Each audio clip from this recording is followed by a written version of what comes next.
Saudações, eu sou o Kevin e hoje vou falar um pouco sobre a função racional.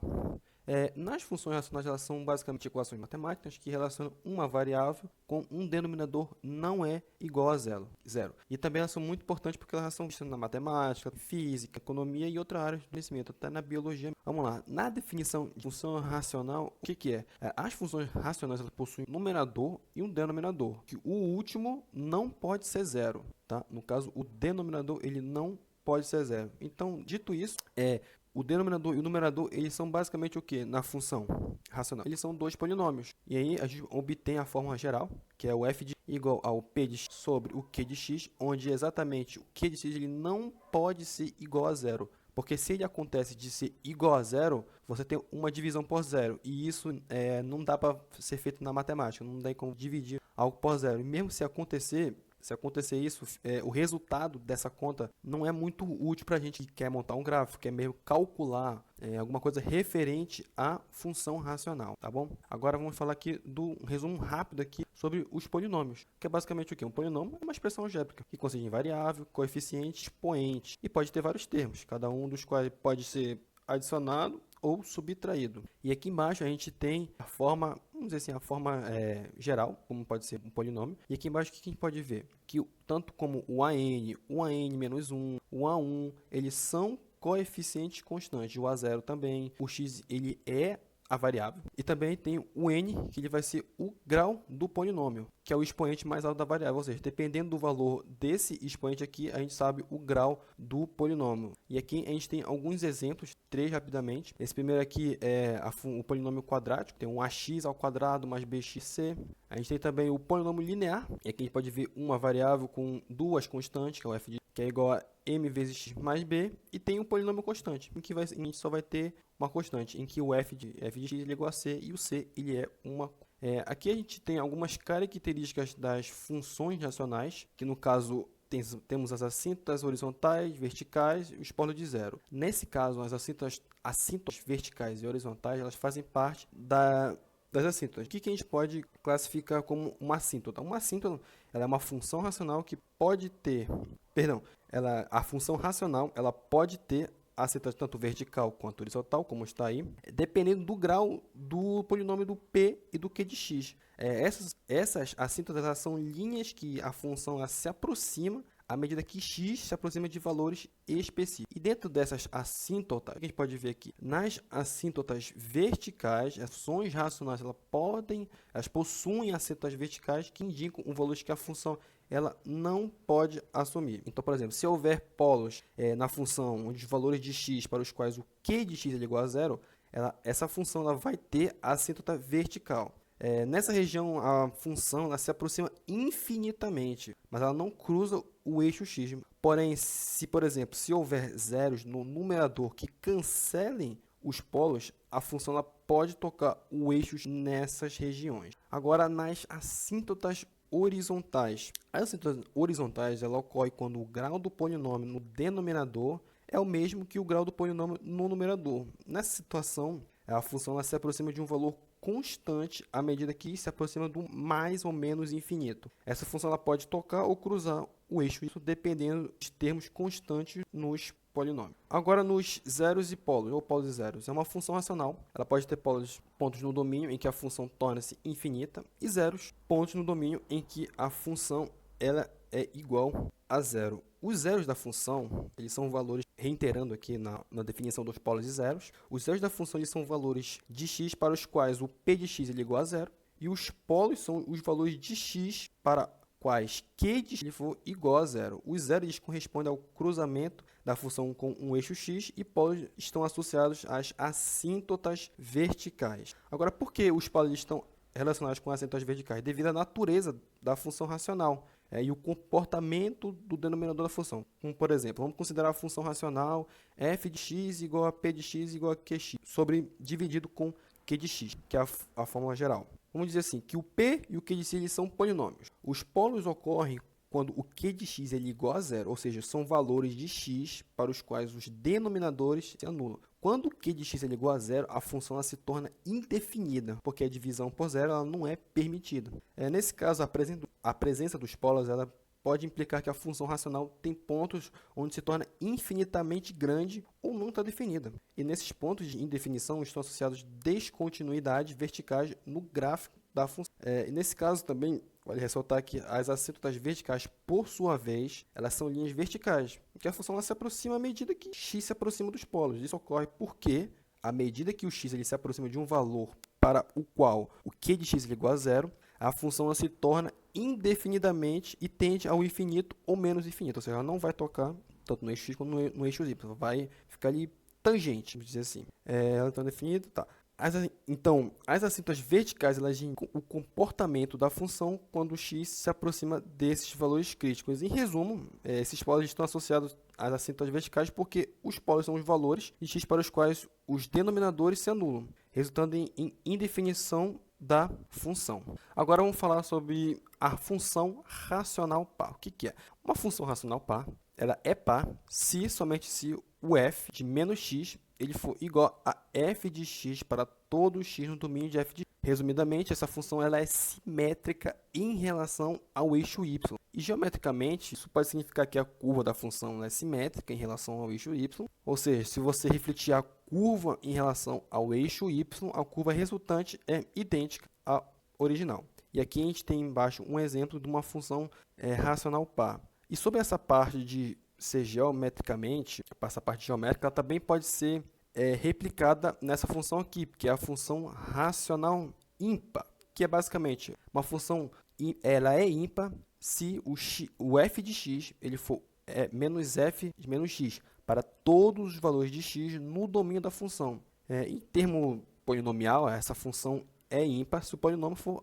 antissimétrico em relação ao eixo y. Agora, por que eu falei que ela se relaciona, a parte geométrica, ela se relacionava com essa função ímpar? Porque a simetria ímpar em relação à origem, ela significa que se você girar o gráfico da função em torno da origem por um ângulo de 180 graus, a curva resultante ela será idêntica à original. Então, como no caso das funções pares, as funções ímpares também não têm pontos de inflexão. Isso ocorre porque a simetria ímpar implica que a concavidade da curva é a mesma em ambos os lados da origem. Então, como resultado, não há mudança de concavidade e a função ímpar não possui pontos de inflexão. E aqui embaixo a gente tem um exemplo de uma função racional ímpar. Agora a gente tem aqui a função de ordem mista. Se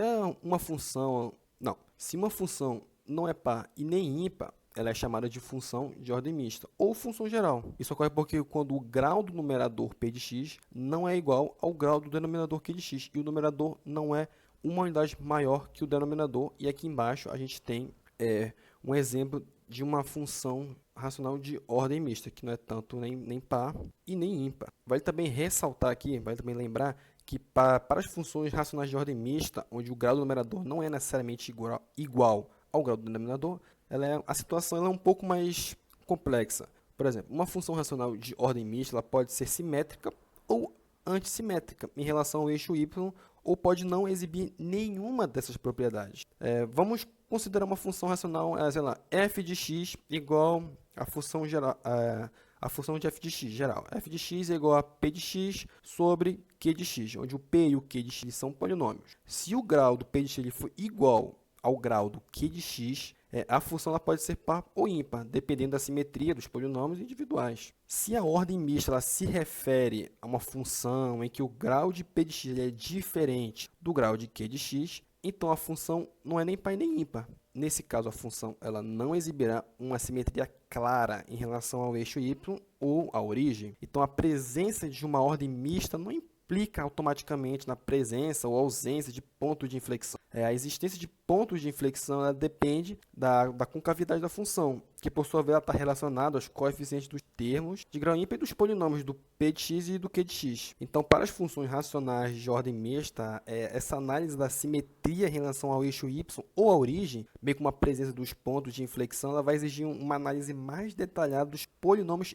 envolvidos e as características individuais dessa ordem. Aqui já vamos falar também, isso aqui no caso é uma das características que faz parte também da função racional, que é o domínio. O domínio, que é uma função, que é o conjunto da função de todos os valores de entrada ou de x para os quais a função está definida. Em outras palavras, são os valores de x para os quais a função fornece um resultado válido, ou seja, qual vai ser a saída do teu x. Então, o domínio ele vai ser exatamente a saída do teu x. E aqui a gente tem o domínio, ele vai ser igual ao x, no caso, o exemplo aqui da forma genérica, vamos dizer assim. O domínio ele é igual a x, que pertence a um conjunto de números reais, e o q de x ele é diferente de zero, como eu citei anteriormente. Se ele for igual a zero, vai ocorrer os problemas de tanto ele não poder tocar, ele vai ter o efeito, ele não vai tocar o eixo x. E a gente tem aqui a imagem. Nesse caso, a imagem ele é basicamente a mesma definição, é bem parecido com o domínio. Nesse caso, a imagem de uma função ela vai ser o conjunto de todos os valores de saída, o de y, ou seja, o x ele vai ser o domínio, perdão, ele vai ser o que vai sair de x e a imagem vai ser o que sair de y. E aqui embaixo a gente tem a anotação, uma genérica do que é a imagem, que o y ele pertence a um conjunto de números reais e o y ele vai ser igual à função de x para algum x pertencente ao domínio, ou seja, pertencente para o... Aqui é um exemplo, a imagem ficou um pouco pequena, mas assim, um exemplo bem simples da função 1 sobre x. Como vocês podem ver, nesse caso aqui em específico, eu posso até ampliar aqui, nesse caso aqui em específico, ele não vai tocar tanto no eixo y quanto no eixo x. Agora vamos passar aqui para a última parte, que é como a gente pode aplicar a regra do ponto médio nas funções racionais. Vou mostrar aqui, para a gente fazer essa aplicação, a gente tem que seguir esse espaço em específico. Primeiro, a gente escolhe o intervalo, a gente vai determinar um intervalo sobre o qual deseja calcular a integral definida da função, ou seja, não pode ser uma função que não tem intervalo definido, tem que estar definido o intervalo. A gente vai ter a divisão do intervalo, a gente vai ter que dividir o intervalo escolhido em subintervalos menores, e quanto mais subintervalos a gente escolhe, mais preciso vai ser essa aproximação, mas também vai aumentar o trabalho computacional, ou seja, vai ser mais cálculos a serem feitos. Após isso, a gente pode escolher o ponto médio. Dentro de cada subintervalo, a gente escolhe um ponto médio. Esse ponto médio pode ser do intervalo ou de qualquer ponto entre os limites do subintervalo. E aí a gente vai para a última parte, que vai ser a aproximação. A gente vai avaliar a função racional nos pontos médios escolhidos em cada subintervalo. A gente vai multiplicar cada valor da função pelo comprimento do subintervalo e a gente vai somar todos esses produtos para obter a aproximação da integral definida. Oi, eu sou o Victor dos Santos. Eu vou resolver um dos exercícios para exemplificar melhor uma função racional. Nesse exemplo, a gente tem g de x igual a 1 sobre x. O denominador não pode ser zero, pois é impossível uma divisão por zero. Logo, podemos dizer que x está dentro dos conjuntos reais, com exceção do zero. Já que não pode ser zero, iremos começar com o 2. No caso, nós pegaremos e substituiremos todo x por 2. E assim por diante. Aqui usei o valor de 2, 1, menos 2 e menos 1. Aqui podemos ver os seus valores no gráfico. E então, aqui no GeoGebra, nós temos os seus valores aplicados. E aqui é só uma demonstração real de como esses cálculos são aplicados no GeoGebra. E eles realmente correspondem aos cálculos anteriores. No gráfico podemos observar que o zero não está presente nessa função. O x não encosta no zero, o y não encosta no zero, e isso faz do gráfico uma assíntota. Em relação ao eixo zero de x e y, no caso ele sempre vai tender a zero, mas nunca vai encostar. Oi, o meu nome é Victor dos Santos e aqui eu trago um exemplo sobre funções racionais, como se resolve. G de x igual a x por raiz quadrada de 1 menos x ao quadrado. A primeira coisa a se fazer é garantir que o denominador não dê zero. Nesse caso, os números 1 e menos 1 transformam o denominador em zero. Números maiores do que 1 e números menores do que menos 1 deixam a raiz negativa, tornando a raiz impossível de calcular, uma vez que não existe raiz quadrada negativa. Aqui nós aplicamos um pouco de matemática para descobrir os resultados correspondentes e obtemos que 0 no ponto 0 nós temos a igualdade a 0 e os outros números ficam entre 1 e 0. Aqui no código podemos confirmar que 0 realmente vai dar 0.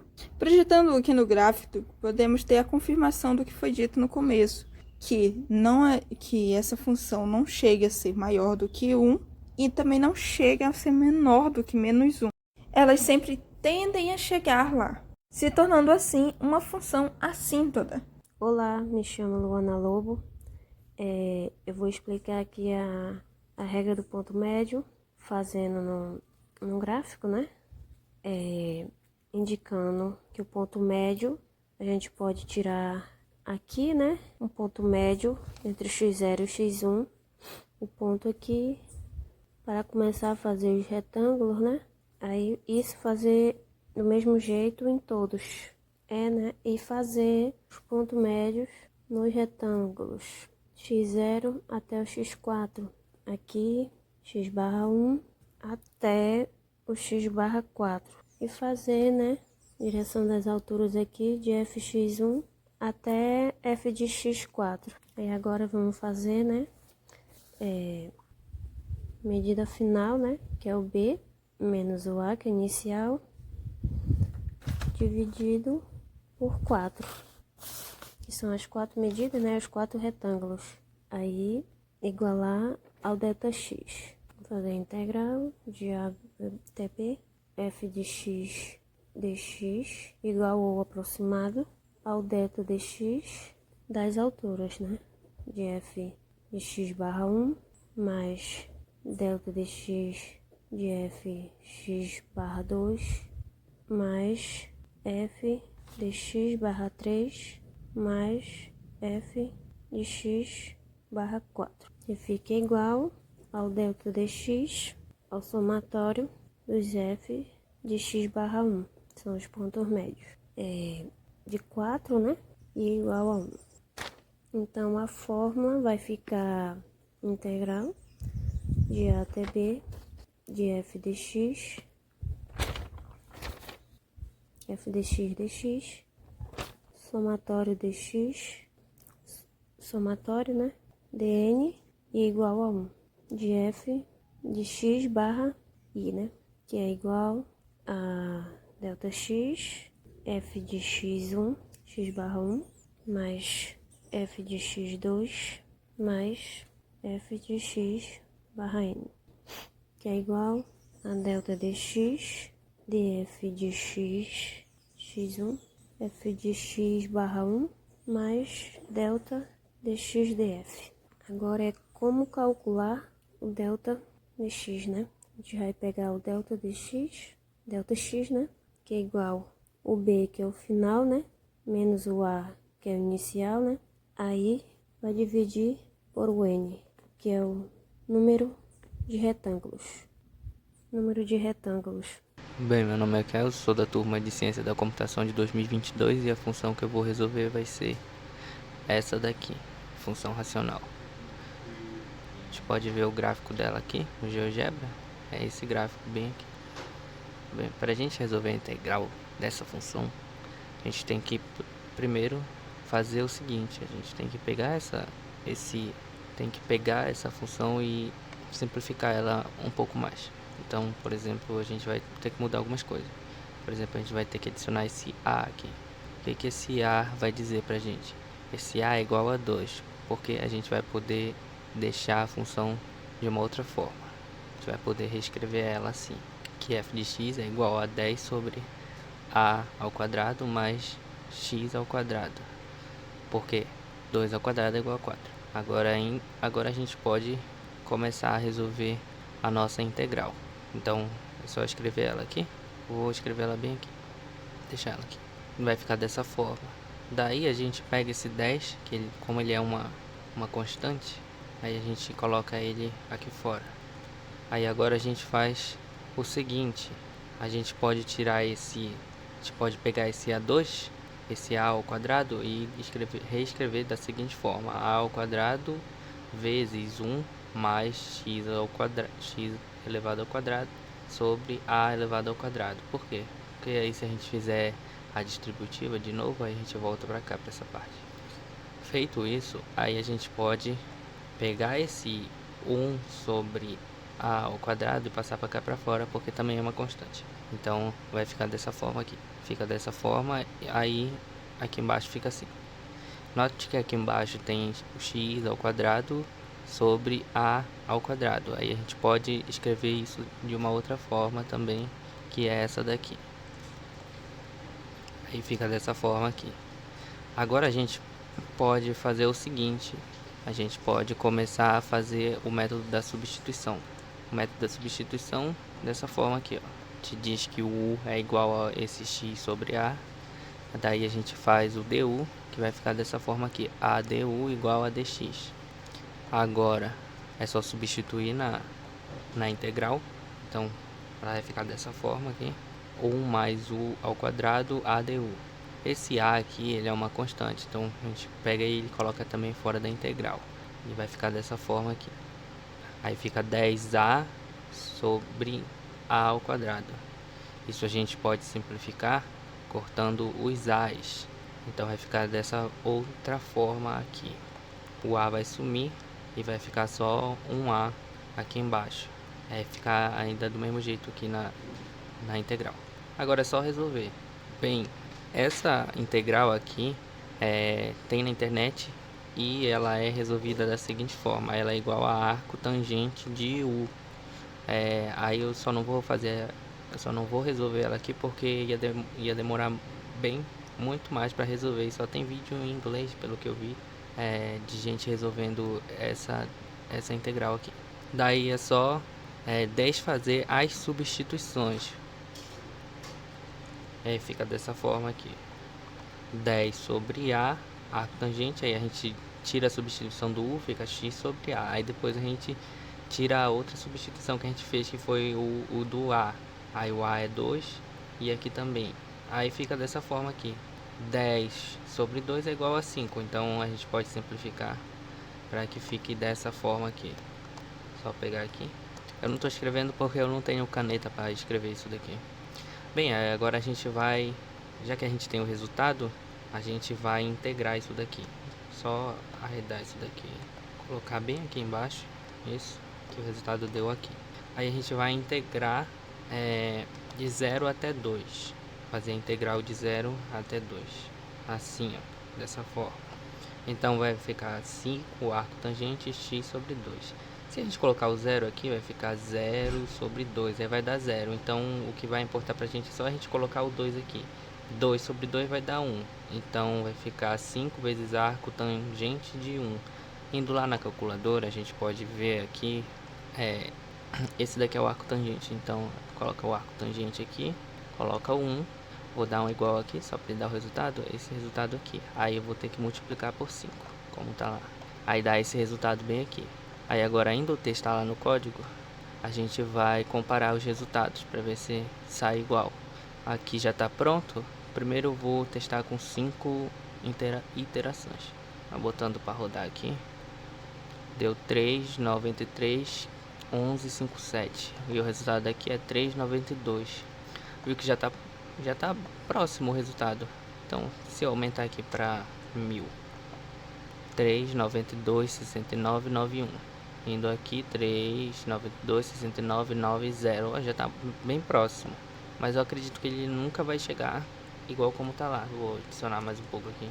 E vou botar para ele mostrar 15 casas decimais. 926999081. 926999081. Bora ver se tem um 699 aqui. 81. Não, viu? Ele não se aproximou. Ele não ficou igual lá, mas ficou bem próximo. Então, é isso. Mais um a mais aqui. Se a gente fizer o seguinte, se a gente pegar esse valor aqui e integrar de 0 até esse valor, então eu vou colocar aqui que o B é igual a esse valor aqui, e eu integrar, note que os primeiros 9 dígitos aqui os mesmos dígitos de π. Então fica só como um a mais aqui. Se eu colocar esse número aqui e integrar de 0, integrar nessa integral dessa função aqui de 0 até 1.453085.055, ele vai bater as primeiras 9 casas aqui com o π. Está vivo. De 0 até 1. Eu vou colocar em todos aqui. 0 até 1, 0, 1, 0, 1, 0, 1. Daí eu vou colocar aqui 1 menos 0 e vou fazer as mesmas coisas. Aqui é o mais, só que vai ficar menos. 3 sobre 1, que é 3. Aí aqui vai ficar, tem o mais daqui e esse menos. Só que vai, não, quer dizer, tem um menos aqui, com menos vai ficar mais. 3. Aí aqui, opa, esbarramos numa coisa, um zero aqui. Isso daqui é uma indeterminação. Então, para essa parte aqui não vai ter resolução. Só que aí a gente, quando vai para cá, para o código, pelo método da regra do ponto médio aqui, ele integra e ele dá um número expressivamente grande aqui pra gente.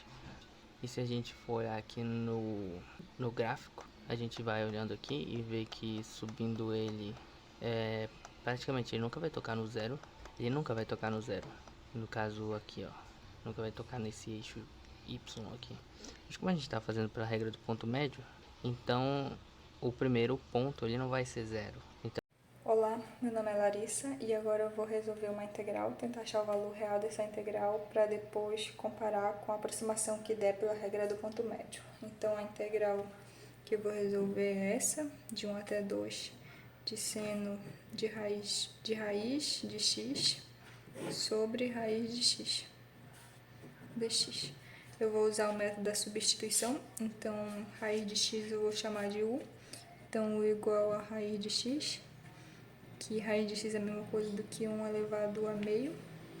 Derivando fica du, aplicando a regra do Thomson, 1 sobre 2. E subtraindo o expoente, meio menos 1 menos meio. Agora eu vou só inverter, colocar isso aqui para o denominador. Então fica du é igual a 1 sobre 2 vezes 1. Aí vai para o denominador, troca o sinal do expoente, então fica x elevado a meio positivo, que é a mesma coisa do que raiz de x. Aqui eu derivei então dx e dx. Então, agora eu vou colocar esse 2 multiplicando du, multiplico dos dois lados por 2, aí uma vez dx fica dx sobre raiz de x. Então, agora dá para substituir. Na fórmula, a gente tem seno de raiz de x, só que raiz de x a gente chamou de u, então fica seno de u. E dx sobre raiz de x a gente falou que é 2 vezes du, então fica 2 vezes du. 2 é constante, passa para fora da integral, aí fica a integral de seno de u du. A integral de seno de u a gente conhece, é menos cosseno de u. U é raiz de x, então raiz de x. Intervalo de 1 a 2. Aí, se a gente for aplicar, fica 2 menos cosseno de raiz de 2, menos, com menos cosseno, mais cosseno de raiz de 1, que é 1. Se a gente for resolver isso, a gente vai encontrar um valor aproximadamente 0,7687172. Agora eu vou calcular o valor aproximado usando a regra do ponto médio, e para isso eu vou usar esse código aqui. Essa daqui são nossas funções, e se eu colocar o código para compilar, a primeira função vai ser 1 sobre x, que vai do intervalo 1 até o 2, e vai variar o número de n, por exemplo, de 5, 10, 100, 1000 e 10.000. Por exemplo, quando n for igual a 5, o programa vai calcular a área aproximada com 5 retângulos. Quando n for igual a 10, ele vai calcular a área aproximada com 10 retângulos e assim por diante. Se a gente olhar aqui, nessa função aqui, o resultado real dessa integral é esse resultado aqui. E a gente pode comparar com o resultado que deu no programa, variando conforme o número de n vai aumentando. Então, por exemplo, logo quando o n é 5, ele já faz uma aproximação, e quando o n vai aumentando, ele vai melhorando cada vez mais essa aproximação.